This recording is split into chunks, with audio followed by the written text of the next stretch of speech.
और 30 second segment में पहली बड़ी खबर वाराणसी से, जहां पर आज फास्ट ट्रैक कोर्ट ये सुनवाई करने जाएगी, जिसमें मामला ये लंबित है क्या जो ज्ञानवापी परिसर है उसमें गैर हिंदुओं के प्रवेश पर रोक लगनी चाहिए, और नियमित पूजा अर्चना की मांग भी की है। एक रिपोर्ट दिखाते 30 सेकंड के भीतर पूरी खबर समझिए। ज्ञानवापी मामले में एक बार फिर से कोर्ट में सुनवाई होनी है। आज ज्ञानवापी में शिवलिंग के साक्ष्य की पूजा और परिसर हिंदुओं को सौंपे जाने वाली याचिका पर सुनवाई होनी है कि ये याचिका कोर्ट में सुनवाई योग्य है या नहीं। मामले की सुनवाई सिविल जज senior division fast track court Mahendra Kumar Pandey की अदालत में होनी है। ये याचिका किरण सिंह की तरफ से दाखिल की गई थी, जिस पर आज का दिन अहम है। हालांकि मामले में 8 नवंबर को ही फैसला आना था, लेकिन जज की छुट्टी की वजह से आदेश नहीं आ सका था। मामले में याचिकाकर्ता किरण सिंह की तरफ से मुस्लिमों का प्रवेश वर्जित करने, हिंदुओं को परिसर सौंपने और शिवलिंग की पूजा करने की अनुमति मांगी गई थी। वहीं इस याचिका पर अंजुमन इंतजामिया की तरफ से आपत्ति उठाई गई है, जिस पर बीते 15 अक्टूबर को अदालत में दोनों पक्षों की दलीलें पूरी हो गई थी और 18 अक्टूबर तक दोनों पक्षों को लिखित बहस दाखिल करने को कहा गया था, जिसके बाद आज मामले में अहम सुनवाई होगी। और आइए बात करते हैं राजस्थान की, जहां पर उदयपुर अहमदाबाद रेलवे ट्रैक पर ब्लास्ट हुआ, विस्फोटक बरामद हुआ। अब इस पूरे मामले को लेकर जांच पड़ताल की जा रही है। एक रिपोर्ट आपको दिखाते, देखिए। कुछ दिनों पहले राजस्थान के उदयपुर में जिस रेलवे ट्रैक का पीएम मोदी ने उद्घाटन किया था, उस रेलवे ट्रैक पर ब्लास्ट की घटना ने कई सवाल खड़े कर दिए हैं। ब्लास्ट की घटना को रेल मंत्री अश्विनी वैष्णव ने साजिश करार दे दिया। वहीं इस मामले में एनआईए और एटीएस की टीम की तरफ से जांच भी जारी है। केवड़ा किनाल के पास ओडा पुल पर पटरियों को नुकसान पहुंचाने के लिए खनन विस्फोटकों का इस्तेमाल किया गया। उदयपुर ब्लास्ट मामले में स्थानीय ग्रामीणों के मुताबिक उदयपुर अहमदाबाद ट्रैक क्षतिग्रस्त हुआ है, जिसकी सूचना तुरंत ही रेलवे प्रशासन को दी गई। उदयपुर ब्लास्ट मामले की गंभीरता को देखते हुए सीएम अशोक गहलोत ने भी जांच की बात कही है। वहीं पूरे मामले में पुलिस जांच के बाद ही कारण स्पष्ट होने की बात कह रही है। फिलहाल ये साफ नहीं है कि रेलवे ट्रैक को नुकसान पहुंचाने के पीछे बदमाशों का क्या मकसद था। हालांकि हर एंगल से मामले की छानबीन की जा रही है।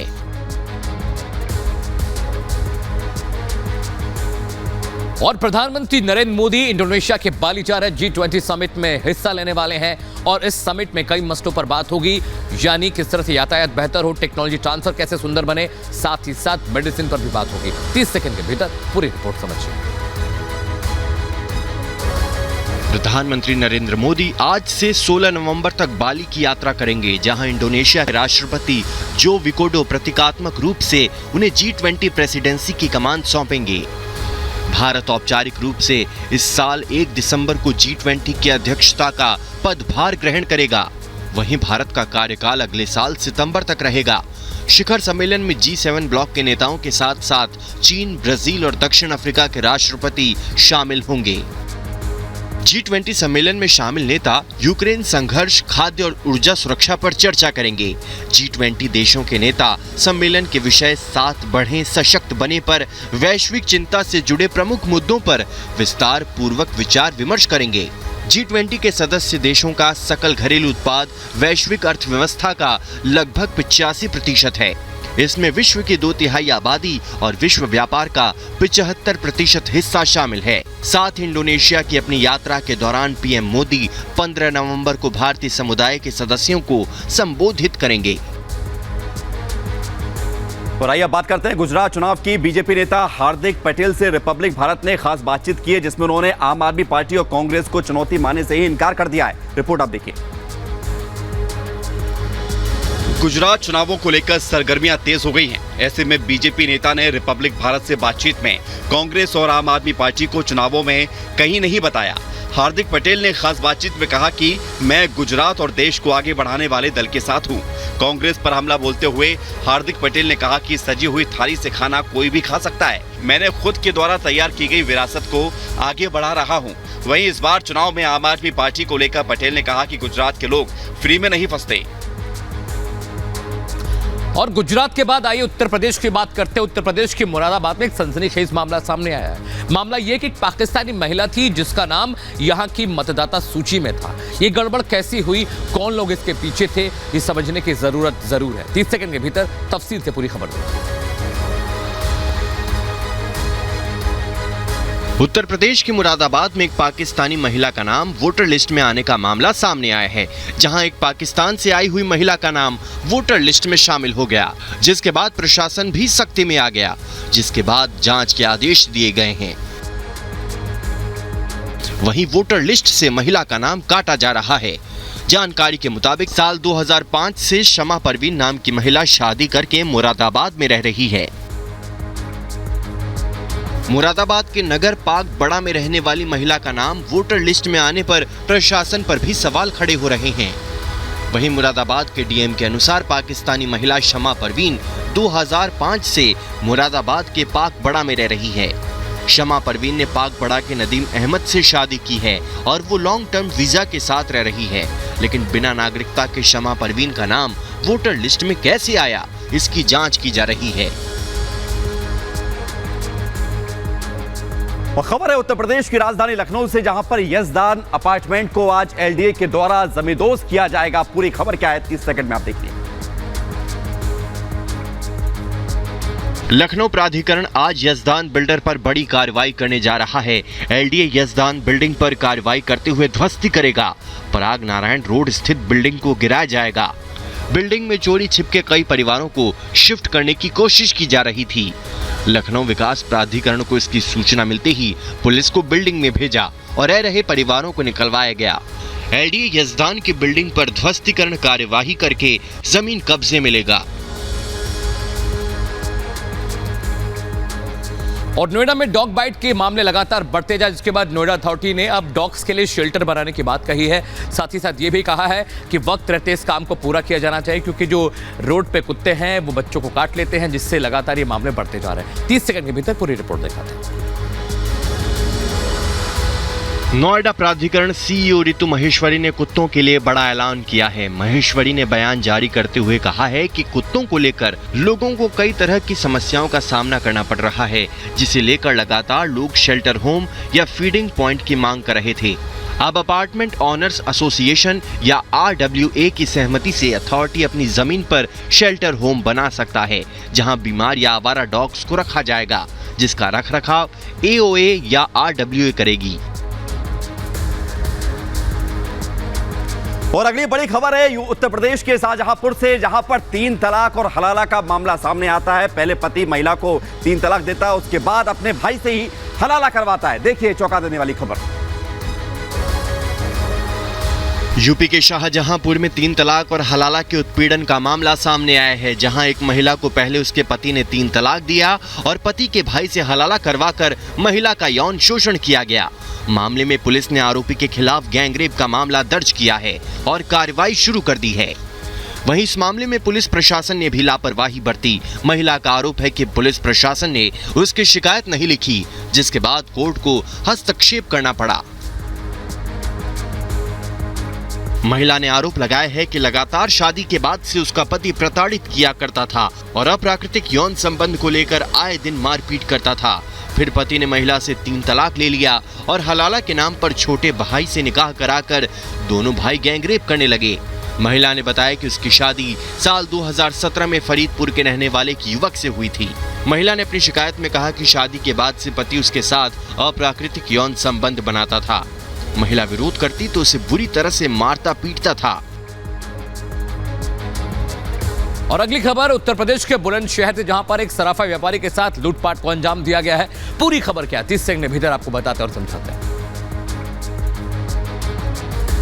यूपी के बुलंदशहर में पुलिस ने सराफा व्यापारी से लूटपाट का खुलासा किया। पुलिस ने इस मामले में रैकी करने वाले 4 आरोपियों को गिरफ्तार किया है। इसके साथ ही लूटे गए आभूषणों को भी पुलिस ने बरामद कर लिया है। मामले में पुलिस के हाथ एक सीसीटीवी फुटेज भी लगा है। वहीं पुलिस की माने तो मुख्य आरोपी अभी तक फरार है, जिसकी तलाश लगातार की जा रही है। आपको बता दें कि बीते 3 नवंबर को अरविंद ज्वेलर्स की दुकान में लूटपाट की घटना को अंजाम दिया गया था और लूट और गोली मारने की वारदात का सीसीटीवी फुटेज भी सामने आया था। और गुरुग्राम में बैंड बाजा बारात सब देखने को मिला, लेकिन यहां पर इंसानों की शादी नहीं थी। यहां पर दो लोगों ने अपने अपने कुत्तों की शादी कराई है। इस रिपोर्ट को आप देखिए। हरियाणा के गुरुग्राम में दो पड़ोसियों ने अपने अपने शेरू और स्वीटी नाम की कुत्ते की शादी करवाई। शादी के लिए दोनों तरफ से 100 से ज्यादा कार्ड छपवा कर बारातियों को बुलाया गया था। पालम विहार एक्सटेंशन में कुत्ते और कुतिया की शादी की तैयारी बेहतरीन तरीके से की गई। फिर उसके बाद दूल्हा दुल्हन की तरह दोनों की मेहंदी की रस्में भी करवाई गई। शादी के लिए बकायदा बैंड बाजा और बारात के साथ मंडप की तैयारी भी की गई और पूरे धूमधाम के साथ शादी कराई गई। और अगली खबर जम्मू कश्मीर से, जहां के कठुआ इलाके में एक स्टेडियम में हाफ मैराथन का आयोजन किया गया। इसमें युवाओं ने बढ़ चढ़कर हिस्सा लिया। 30 सेकंड के भीतर पूरी खबर आपको दिखाते हैं। जम्मू कश्मीर के कठुआ में स्पोर्ट्स स्टेडियम में तीसरे हाफ मैराथन का आयोजन किया गया। इस मैराथन में 1000 से ज्यादा युवाओं ने हिस्सा लिया। ये तीसरी बार है कि जब जेकेपी युवाओं को खेल गतिविधियों में प्रोत्साहित करने और उन्हें नशीली दवाओं और सामाजिक बुराइयों से दूर रखने के लिए इस तरह के कार्यक्रम का आयोजन किया गया है। वहीं एडीजी पुलिस मुकेश सिंह ने मीडिया में बातचीत में कहा कि तीसरे मैराथन में जोश से भरे हुए युवा भाग लेते हैं। इसका उद्देश्य युवाओं को राष्ट्र निर्माण में शामिल करना और स्वस्थ समाज का निर्माण करना है। मध्य प्रदेश के उज्जैन में बाबा महाकाल के दर्शन के लिए कुछ नियमों में बदलाव किया गया है और अब गर्भगृह के दर्शन करने के लिए 1500 रुपए देने होंगे। पूरी रिपोर्ट आप देखिए 30 सेकंड में। उज्जैन के महाकाल मंदिर में अब श्रद्धालु 1500 रुपए के साथ गर्भगृह में दर्शन कर सकेंगे। श्रद्धालुओं की सुविधा के लिए महाकाल मंदिर समिति ने कुछ नियम बनाए हैं। नए नियमों के अनुसार कोई भी श्रद्धालु 1500 रुपए का टिकट लेकर गर्भगृह में जाकर दर्शन कर सकेंगे। अभी एक दिन 1500 रुपए के 580 टिकट जारी किए गए हैं। इसके साथ ही गर्भगृह और नंदी हाल में मोबाइल से फोटोग्राफी पर पूरी तरह से प्रतिबंध लगा दिया गया है। वहीं जिन श्रद्धालुओं के पास रसीद होगी उन्हें गर्भगृह में 15-15 के ग्रुप में भेजा जाएगा। और अगली खबर उत्तर प्रदेश के शाहजहांपुर से, जहां पर एक 10 साल की छोटी बच्ची अपने घर वालों का गुजारा भत्ता कर रही है। रेडी लगाती है, पैसे कमाती है और घर वालों का पेट भर रही है। छोटी सी उम्र में काम क्यों करना पड़ा? 30 सेकंड के भीतर ये रिपोर्ट आपको बताएं। यूपी के शाहजहांपुर में एक 10 साल की बच्ची अपने घर का गुजारा करने के लिए रेडी लगाती है। पिता की मौत के बाद बच्ची के जिम्मेदारियों के बोझ के तले जहां बचपन ने दम तोड़ दिया, तो चाहत ने जिम्मेदारियों का बोझ उठाते हुए ठेली लगाकर परिवार का भरण पोषण शुरू किया।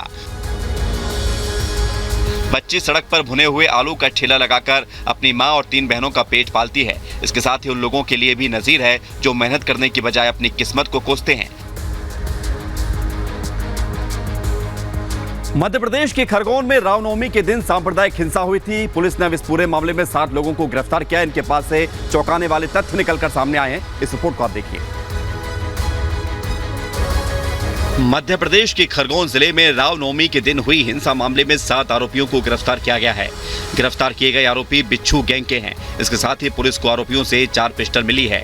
जानकारी मिली है कि बीते 10 अप्रैल रामनवमी के अवसर पर हुई सांप्रदायिक हिंसा में खरगोन के बिच्छू किंग का व्हाट्सएप ग्रुप के माध्यम से सूचना मिली थी, जिस पर पुलिस अधीक्षक की तरफ से 10,000 का इनाम भी घोषित किया गया था। इसके साथ ही पूछताछ में आरोपियों ने बताया कि उन लोगों का मुख्य काम लोगों की मकान दुकान समेत वसूली का काम करते हैं। आगे की पूछताछ जारी है। और अगली खबर है इस्तांबुल से। तुर्की में एक बड़ा धमाका हुआ है जिसमें कई लोगों के मारे जाने की खबर है। शुरुआती जांच में यह कहा जा रहा है कि यह धमाका बड़ा आतंकवादी हमला हो सकता है। हालांकि सरकार की ओर से इसे लेकर अभी तक पुष्टि नहीं की गई है। पूरी खबर 30 सेकंड में देखिए। तुर्की में जोरदार धमाके से हड़कंप मच गया। ये धमाका तुर्की के इस्तांबुल इलाके में हुआ। भीड़ भरे बाजार में अचानक धमाका हुआ और हर तरफ अफरा तफरी मच गई। इस्तांबुल में हुए जोरदार विस्फोट में कई लोगों की मौत की खबर है, जबकि 30 से ज्यादा लोग घायल हो गए हैं। ये धमाका इस्तांबुल के ऐतिहासिक इस्तिक्लाल मार्केट में हुआ। मार्केट में तब भारी भीड़ थी, तभी अचानक तकसीम चौक पर ब्लास्ट हो गया। बाजार में भगदड़ मच गई। दहशत में लोग इधर उधर भागने लगे। Bureau report, Republic Bharat. तुर्की में हुए धमाके के फौरन बाद की तस्वीरें हैं। हर तरफ अफरा तफरी मची हुई है। बदहवास से लोग जान बचाने के लिए भागते हुए नजर आ रहे हैं। थोड़ी देर में पुलिस और एम्बुलेंस की गाड़ियां दिखाई देती हैं। घायलों को अस्पताल पहुंचाने की कवायद शुरू हो जाती है। इस्तांबुल में हुआ धमाका कितना बड़ा था, इन तस्वीरों में आप देखिए। जोरदार धमाके से इलाके में भारी तबाही हुई। कई दुकानों के शीशे चकनाचूर हो गए। सड़क पर भी बर्बादी और धमाके के निशान साफ देखे जा सकते हैं।